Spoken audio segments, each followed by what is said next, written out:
This video is going to serve as my preview for the Ravens' visit to Tampa Bay on Thursday night. Look, the Ravens are in a really unique situation. Ravens fans, the team generally is in a really unique situation. We get to go along for the ride. Look, first and foremost, I say this many times, I think on my channel, Thursday Night Football is an awful joke. It really is. However, this one presents a real opportunity for this team, this organization, us as fans. Generally, I refuse to watch Thursday Night Football. I'll just be honest with you. I see people tweeting about it and people in the Discord talking about it. I just refuse to watch it, except the ones the Ravens are forced to play in. And that kind of brings me full circle and kind of is where I'll try to explain this picture here for you guys, because I know people are probably like, what does this mean?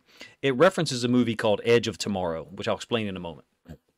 Look, the Ravens get to go down and play against Tom Brady, and there's still a bunch of guys on that team that won a Super Bowl, less than 2 years ago. It's in Florida. It's in front of the whole nation in terms of football fans. I think there is 2 college football games tomorrow night, but generally football fans are going to be, paying attention to this one. We just won a close home game. We're traveling to Florida on a short week. 2 weeks ago, we suffered a brutal loss, very reminiscent, if you ask me, of 2021. There's a lot of attention focused on our offensive scheme, our offensive coaches, our quarterback play, and our passing game more specifically. Should sound familiar. We had this opportunity before in Miami a year ago. And where it reminded us of the movie Edge of Tomorrow, if you haven't seen it or if it's been a while, Tom Cruise's character is sent on like an impossible mission. He finds himself thrown into a time loop in which he relives the same brutal fight and then his own death repeatedly. And every day that he dies, he gets to wake up the next day. The issue is, for the aliens that he's fighting, is his knowledge of them. His fighting skills improve with every day that he dies. So eventually, him and a couple of his partners, a couple of his teammates, they're able to defeat the aliens because, he gets to repeat every day. It's a time loop with, a weird, flux to it in the fact that he gets to wake up every day and repeat it. Very similar, situation here for the Ravens in terms of going to Florida again. And we're almost exactly 1 year ago. I think the game last year was November 11th. So it's like 50 weeks ago. 2 weeks shy of being almost in exactly a year. Look, that was a season-changing loss. Let's just be honest. It was. And that was a season that we all knew was not going to end in a deep playoff run. This season's supposed to be different. It's supposed to be different. We have a lot more talent. We have a much sturdier offensive line. That one was really porous. No reason to, rehash who those guys were. But this situation now is supposed to be different, but it's the same. We get to face Tom Brady on the road. So, yeah, he's a different quarterback than the Dolphins had last year. They've got a lot of injury problems, they being the Bucs. We do too, clearly. Calais Campbell's already ruled out, and we're all probably just waiting for Mark Andrews to be ruled out. At this point, he appears close to being held out, I guess. As crazy as it sounds, to me, a similar loss here to the Dolphins' loss last year would be devastating. Even though the schedule evens out in our favor after this game, this one to me almost feels like potentially a 2-game swing. I think it has that level of importance. And really, when I say that, I mean for our offense. Our defense is going to be what it's going to be. They're going to have 5 possessions, maybe 6, but 5, where we're going to play really well. And we're going to get the ball back to the offense quickly, maybe force some turnovers. I keep waiting for a defensive touchdown. I know you guys are too.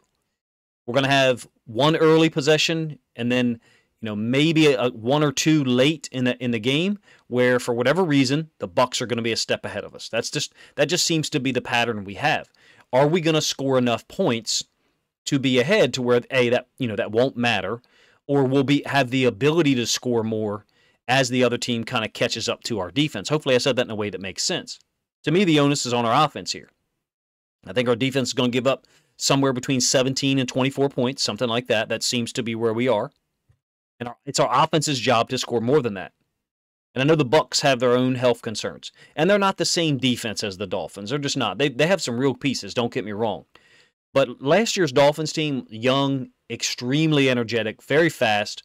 They played an aggressive brand of defense that we really struggled against. And missing their DBs, that situation is going to impact the game, immensely, if you ask me. I'm not sure how aggressive they can be in terms of playing man or man-free. Maybe they'll be fired up to really stop the run. And they'll try to put their guys in position to take away, what is our jab, right, our run game. In my opinion, Greg Roman and the offensive staff have the biggest responsibility here. They have to be prepared. And let's be honest, it's damn near impossible to prepare for a Thursday night football game if you played a game on Sunday, right? The game plan had to be in place prior to our matchup against the Browns. That's what the best teams do. They dedicate someone or 2 or 3 guys to each week and pre-scout. So that the game plan is kind of formulated, or the foundation of it is there a couple of weeks out, maybe 3. And the offensive and defensive coordinators, they do their work too, a little bit ahead of time. If you're not familiar with the Patriots and Ernie Adams, you can Google that up if you want. They're one of the most well-known for it, having a dedicated pre-scout person. But here we go. We're going to get to the point of the video now. Lead-in's been a little long. Greg Roman's in a similar situation, if you ask me. This is an opportunity for our offense, for Lamar, for Greg Roman, and the whole offensive staff. It's an opportunity and a challenge. And those two things are kind of intertwined. We've been real conservative this year in multiple games. Some of them for good reason, right? Not necessarily the Browns one. How we planned to beat the Bills, the global plan on a day when it was bad, whether that was a good plan. We stayed conservative in the rain and the wind. We put ourselves in position to win no matter how it ended. We had opportunities to get the win and close it out. So the plan worked. Okay, fine. Whatever. The Bengals defense was capable of stopping everything. I understand why we were real conservative, especially with Bateman being out. That Bengals defense is just shut down in the second half. They just are. That's dating back to their run through the AFC playoffs. That pattern is still holding right now in the 2022 regular season. The Bengals defense is just shut down. So I understand that we had a conservative game plan against them. We missed some shots. Clearly we did. We've all talked about them. I liked how we used Duve in a targeted fashion. Missed a couple plays with him and Tylan Wallace, but I thought it was at least a comprehensive plan on how to win. Fine. We put ourselves in position to win, and we did. The Giants, we beat up with the run. I don't think anyone on our staff expected us to do that. I don't think anyone, even us fans, expected us to go in there and average 9 yards per carry. And we had chances to run inside the red zone. We've talked about that. Whether you and I agree on it or think, it really doesn't matter at this point. But let me put it to you this way: if we run the ball with Lamar 2 or 3 times inside the red zone, do you think they tackle him every time? I don't. I really don't. They didn't tackle him on QB power read and QB counter read until after he was gaining 10 yards. So we had a plan, but we kind of went away from it when it was working. That's the weird thing. It was almost like the plan worked too well, and we got a little overconfident or something. I'm not sure. Our offense gets Bateman back after that game, which was a horrible loss. But then Andrews and now Morgan Moses and other guys are dealing with injuries, and we crater out. It's just bad timing for Greg Roman. Bad timing. Regardless of why it happened against the Browns. I'm not discussing Lamar a lot here. I did a video on Lamar's passing. Don't think he played that badly at all. You can watch other Ravens content creators. From the comments I'm getting, it sounds like they're saying some of the same things I did. I don't think Lamar threw the ball at all. Bad at all against the Browns in terms of the pass game. So regardless of why it happened, to me, the onus is on our offensive staff. So let's get to the point. Are we going to have another offensive debacle on Thursday Night Football in front of the whole nation? That's real pressure. That's real pressure for our coaching staff. They've got to figure some things out. If they don't, and we have another debacle on Thursday Night Football, the pressure on Harbaugh, the pressure on our offensive staff, Roman, as the focal point of that, is going to be huge. Now, the good thing is there's a Thursday Night Football game, and then we don't play on Sunday, and then the trade deadline is, I think, Tuesday. So there's some time between our game and the trade deadline to address personnel if we need to, or if we're working on something, already. That would excite us all, obviously. So what I'm going to focus on here, even though this is a long lead-in, so my apologies, you had to stare at that picture, but it's a cool-ass picture if you ask me. Pretty well done. Not by me. I'm not that talented in After Effects, but a friend of mine is. So let's focus on the data that I want to talk about and certain formations, tendencies, and situations where we're predictable. And I believe the Bucs the Bucs have a challenge as well, because are we going to stay with those tendencies? Now, if Andrews is out, and we do have a lot of them, all right, and people talk about, many of them in comment sections and on social media, and they're not wrong. So let's check out some of the data that I'm referencing, and I'm going to show you some plays, which is what I like to try to do. So we're going to talk about ace and one back data. So the way I'm going to show you these plays is in reverse order. So I'm actually going to show you the most recent plays first.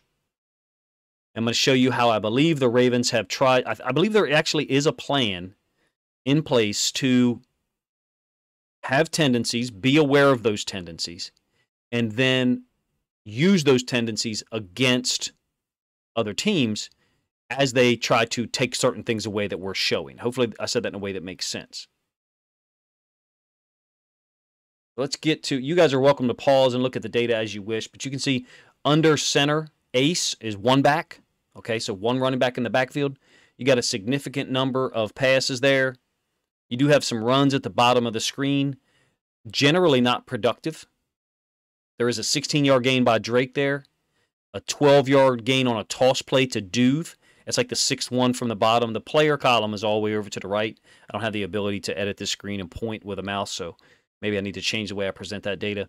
But the 6-1 from the bottom, or maybe 7-1 from the bottom over to the right is Duve. It's a toss for 12. You got a 6-yard run by Drake, and not much else. The run game has really been non-existent there. It's been really heavily play-action pass when we're under center one back. And I want to show some of those plays and ask you, propose to you, that some of these tendencies that we have, how do we get away from them? This is a play we've run against multiple teams this year. Martin Emerson's going to get the sack, whatever. I've already broken that down in a video. Multiple people have too on social media. This is a play we've run numerous times. Occasionally, once we hit the comeback here, a couple of times I think we've targeted Andrews, and then once or twice we've hit the running back out in the flats. This is something teams know is coming. This is on Greg Roman. This is on our staff to be less predictable in terms of what we do. Now, here's the run, the 16-yard run against the Giants the week before. And you can see it's under center. Lamar's under center. It's one back. I've got this labeled as double wing because you got a tight end and a wing. And then you've got a tight end, which I think is Nick Boyle. And then you've got Ricard there. So double wing, meaning tight end wing to both sides. It's a 1-yard gain. My apologies. When I enter the 1, sometimes the 6 shows up. I'm not sure why. It's autocorrect. Really weird. So that data that I showed you a minute ago had a 16-yard gain. There actually is none. This is the failed conversion that basically would have closed out the game. But it's a QB sneak, so I'm not even sure that really, it should be included in some of the data in terms of run-pass options or run-pass, tendencies. Another run, we got Duve in the backfield. I feel like the shelf life on something like this is limited. I'm showing you some of the runs here in the beginning.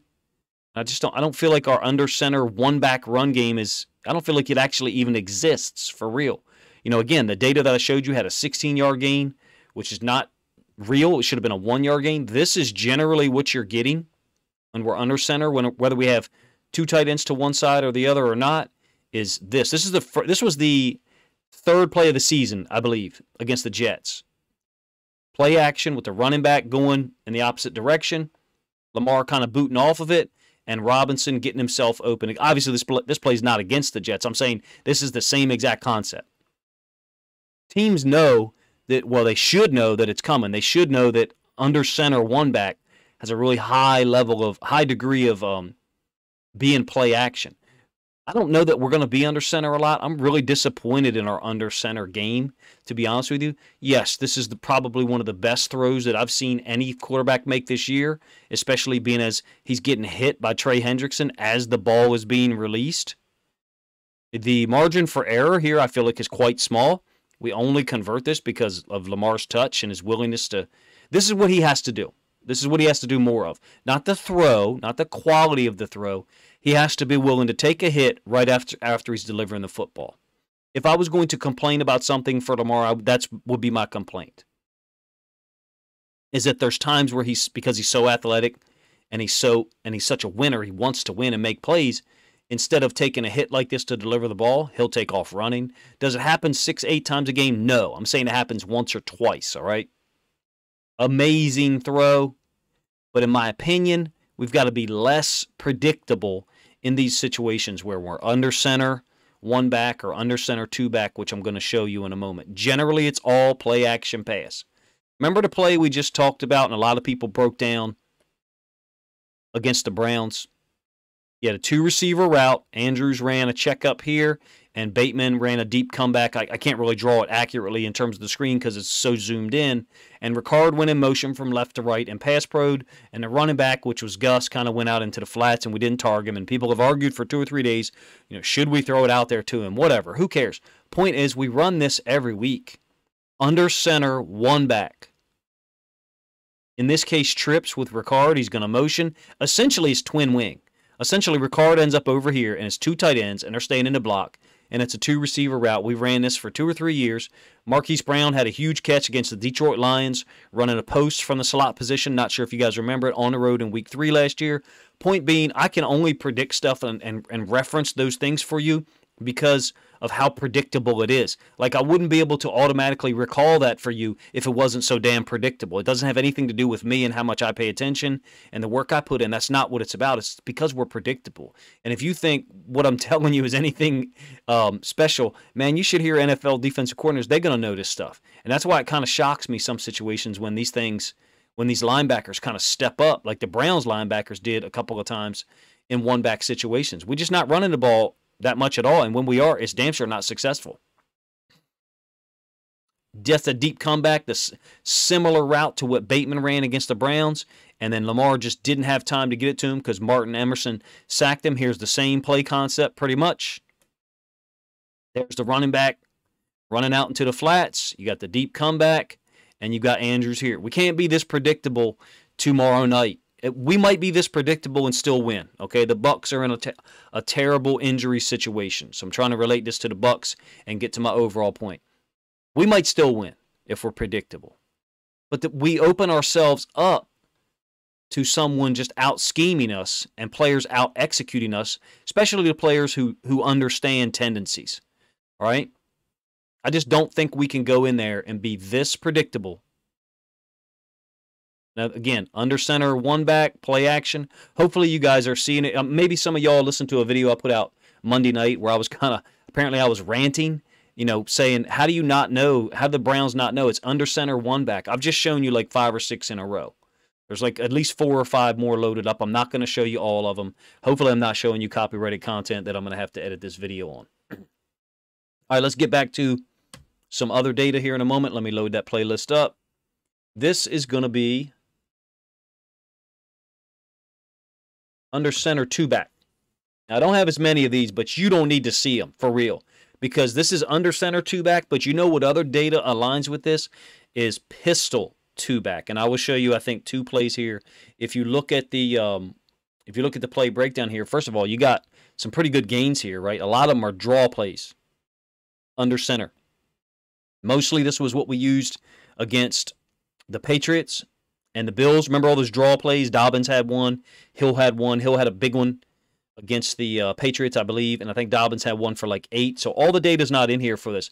I'm just kind of trying to use a representative sample. There actually lately has been some play action passes. And I think I'm going to show you those first. Again, you can pause the video if you wish and go back and look at that data there. I like to show this because there's probably people out there that watch the videos that are like, man, this guy's just saying stuff. He doesn't actually have all this tracked. If you join the Discord or the Patreon, you can see it yourself. It's in the database. It's there. And when I present you these plays like this, to be honest with you, up here, up top, right behind that frame that you guys have, is all the data for me to see. So I have a little bit of an advantage because of the program that I'm using. Under center, 2 back, there's Ricard and Dobbins. There is some pass plays in here, but this is late in the year. Earlier in the season, week 1, 2, 3, and 4, it was all run. It was all draw or stretch, and you'll see those. Again, these are reverse sorted in terms of time. I love this little hitch. Some people call it smoke screen or smoke hitch, whatever the hell you want to call it. This is good. You got the guy off coverage, fine. So if we want to use, if Greg Roman or somebody wants to claim we're using our own tendencies, each week we're installing a different play or we're showing a different play. Okay, fine. If that's what he believes or someone believes, okay, cool, fine. My only problem is we can't do that tomorrow. We've got to, whatever we think is going to work, whatever the game plan shows is going to work, whatever we think puts us in the best situation to succeed, especially if that monster right there doesn't play, we've got to use. Like, milk the cow and get everything out of it you can get tomorrow night to win the game, and then worry about tendencies and all that stuff later. All right? You can see Lamar fakes the draw here. First, he fakes out to the X. Then he fakes the draw. Think of it this way. We ran the draw earlier before we ran the hitch out here. Like, that doesn't make sense to me. When I mean earlier, I mean in the season. We started running the draw before we ran the hitch or the smoke screen. Like, how does that make sense? If we're faking the smoke or the hitch, shouldn't we be running that first to establish it? All right, the tendencies still hold for run heavy when it's two backs, even when we're in the pistol, okay? So this is not under center, but I included this intentionally for you guys to see. When we're in the pistol and two backs, we still have the same tendencies. Now, the Browns figured out how to stop this play. Man, they did a beautiful job. You just have to give the Browns credit. They were running this DN down the line of scrimmage to tackle the running back from behind. And in all iterations of this play, we don't do this right here. Because if we had done this against the Browns, then the DN wouldn't be able to run down the line of scrimmage, right? He's getting blocked. It's just a cup block on the backside. That's a very small adjustment. I'm not saying that's anything, spectacular. But against the Browns, I feel like we still could have run this concept. Just cup the DN on the backside. The idea is for Lamar to open this way, potentially keep the ball, if this DN chases. So that leads me to believe, against the Browns, we were either reading it, misreading it, which I don't necessarily believe, or we were calling it, pre-snap for Lamar in terms of the option and just not blocking the backside DN. Again, pistol, two backs. We have to do more play action from this. I mean, it's still a 6-yard gain. Great. I think there was a penalty on the Bengals after that. We have to do more play action from this. Do we have to have a second tight end here? No. We could have Robinson or Bateman here, Duve up top. I like the one against the Bills when we had Duve up top and Duve ran motion, threatening over here. And we had two backs in the backfield. To me, I like that because then we can run Duve out in the flats. In my opinion, if we go in there and we stay on target with all these tendencies, the Bucs are too well coached, even though they're apparently a CF right now overall in a lot of ways. They're too well coached for us to just walk in there, stay true to all of our tendencies, and think we're just going to score 24, 27 points, which if we score 24 or 27, I think we win the game. Do we need 24 or 27? I'm not sure. This is kind of standing as a preview for me. I think it's a huge loss having Andrews out, not just because of the gravity that he has in the pass game, but his blocking has improved. I don't think we can just substitute Likely in there and we can get, any resemblance of the type of reaction from defenses. So even though we have tendencies, at least under center stuff, which is the point of this video, I think it's also possible the Bucs are going to have to adjust in terms of their plan because Andrews is out. Look, man, Andrews, I think he played on Sunday at about 70%, maybe less. Just showed a ton of heart and toughness. Didn't he run the ball to convert a third down? When I say he, I mean Andrews. I thought we motioned him in the backfield from empty, and he took a handoff and got it. Hopefully we've got 100% Bateman out there tomorrow night, and he's playing, and we can find a way to utilize him and Duve. We have to figure out ways to do that. Just our typical pass concepts. Okay, fine. You can do that. Those guys have gotten open plenty. They've gotten open plenty. It's just they've got to be earlier in the progression. When a person, me, whoever else, says our receivers have gotten open plenty, don't get triggered and be like, oh, that means he's saying Lamar doesn't throw to him. Lamar might be reading the other side of the field. Okay, and one of my complaints I put out in a video earlier today was that we didn't come back to concepts where Duve or Bateman was open. We didn't come back to them later, illustrating that our coaches have that in their pocket. Okay, check. That one's available. We can get Bateman open there. If we think we recognize the coverage, let's come back to it. I don't see that from this offense. I do expect the Bucs to be in softer coverages than normal if their DB situation is as bad. And if they're not, then we have big playability with those two guys, Bateman and Duve. What personnel groupings are we going to see? I mean, I would expect to still see 21 with Oliver in there instead of Andrews. I feel like that could really make the Bucs say, okay, we're going to roll someone else in the box and really try to stop the run. And then the option game and the play action is something that we got to use to go up top. Go against some of our tendencies, run some of our complementary plays that are already there. Look, one thing I want to talk about, remember the long touchdown to Bateman against the Jets? That was under center, one back. All right? That was great. It was a great call. It was a great play. The problem is by the time you reach week 7, teams are aware of these tendencies. And I didn't go through all of them. I'm not going to show you like all 44 plays of us in one-back ace. I don't think you want to see that. I couldn't fit them all on the screen on that pick that I showed you anyway with all the data. It just wouldn't fit. And we expanded some of our two-back under center stuff that I talked about. As the season's gone on, we've kind of like installed a new play. Well, I don't want to say installed a new play. We've kind of unveiled a new play from each formation. We can't do that. We can't hold anything back. This is a short week. I know we didn't have a ton of time to prep. All that thought, let's hold this other play until a week later or 2 weeks later. No, it's got to go out the window. Whatever we have that's working is what we've got to do. Period. Because this win puts a different stamp on the opening 8 games. The 8 games is no longer half your schedule in this dumbass 17 schedule they've got, 17-game schedule they got now. But we've got to have a solid plan going in and identify some things we can attack immediately and then adjust to what the Bucs are doing. That's what we didn't do in this situation last year, this Thursday night football game. We didn't adjust to the Dolphins unveiling their sticks blitz zero look. We had no answer. And they had used it before that game. We had seen it. The only adjustment we did was we attacked with Bateman backside in 3-by-1 formations. But it took us like 3 quarters to actually get there. If the Bucs have a unique look tomorrow, will we adjust? Are we learning? Like Tom Cruise's character in Edge of Tomorrow. Are we learning? Can we adapt and adjust? He was reborn every day but retained the knowledge from the previous day. We better damn sight have retained the ability to adjust to all the different things people have shown us defensively. It's week 8, Our 8th game, and as awful as this sounds, without Andrews, without Calais Campbell, who knows if Morgan Moses' ankle or other guys is all healed up. As awful as this sounds, man, tomorrow's game isn't really just the difference between 5-3 or 4-4. To me, it's a 2-game swing. Because 4 losses in the AFC with 11 games left. Or I guess actually 9 games left. I did my math wrong. It's just not a realistic scenario to set yourself up for success. Not in this AFC. It's not. We don't get an infinite number of resets or repeats here. And this is one we got to take advantage of. Even though it's against Tom Brady, even though it's against a talented team. They got Leonard Fournette, Godwin, hope Julio Jones probably going to play.